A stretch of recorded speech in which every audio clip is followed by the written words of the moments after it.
ऐसे हैं जिसका कभी चरित्र से पतन नहीं हुआ।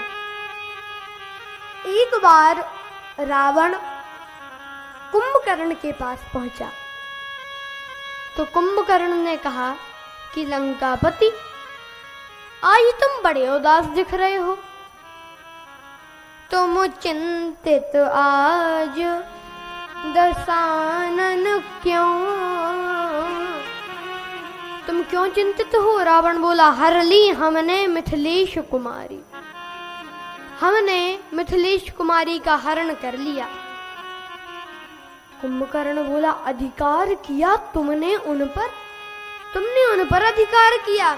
रावण बोला, कैसे अधिकार किया? लखती ही नहीं वह और हमारी, वो हमारी ओर देखती ही नहीं है। अच्छा, तो जैसे साधु का वेश धारण करके हरण कर लाए तो राम जी का रूप धारण कर कर अधिकार पा लेते। तब राघव ही ना बने तुम क्यों? रावण बोला, इसमें हमको भय भैरव भारी क्यों? जब राघव रूप लगा बनने तब मातु समान लगी पर नारी। जब मैं राम जी का रूप धारण किया मैंने तो मेरे मन से तो वासना चली ही गई। मुझे दूसरी की नारी माता के समान दिखने लगी तो बैरव राम बड़ाई करही। राम जी के शत्रु भी उनकी बड़ाई करते हैं। एक दिन जब राम जी का और रावण का युद्ध चल रहा था तो मेघनाथ का वध हुआ। तो मेघनाथ की पत्नी सुलोचना रावण के पास आई और कहा कि पिताश्री, अगर आपकी आज्ञा हो तो मैं अपने पति का शव रामादल से ले आऊं। रावण बोला, अवश्य बेटी जाओ, अवश्य जाओ।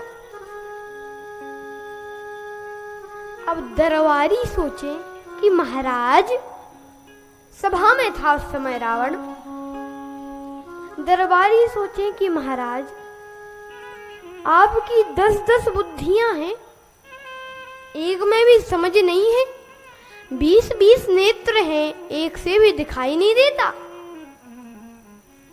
कहा क्यों? कहा अभी आपका और उनका युद्ध चल रहा है, आपका और राम जी का, तो ऐसे में आप सुलोचना को भेज रहे हैं, क्या पता वे सुलोचना को बंदी बना ले और कहें कि तुम सीता जी को लौटा दो। राम जी कहें कि तुम सीता जी को लौटाओ तो हम सुलोचना को लौटा देंगे। तो ऐसे में आप सुलोचना को क्यों जाने दे रहे हैं? तो रावण मुस्कुरा कर बोला कि दरबारियों, कितने ना समझ हो। क्यों? राम ऐसा नहीं कर सकते। क्यों नहीं कर सकते?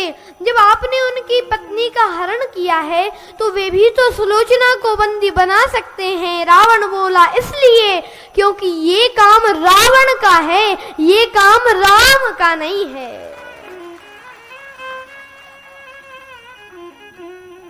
और एक बार तो श्री तुलसीदास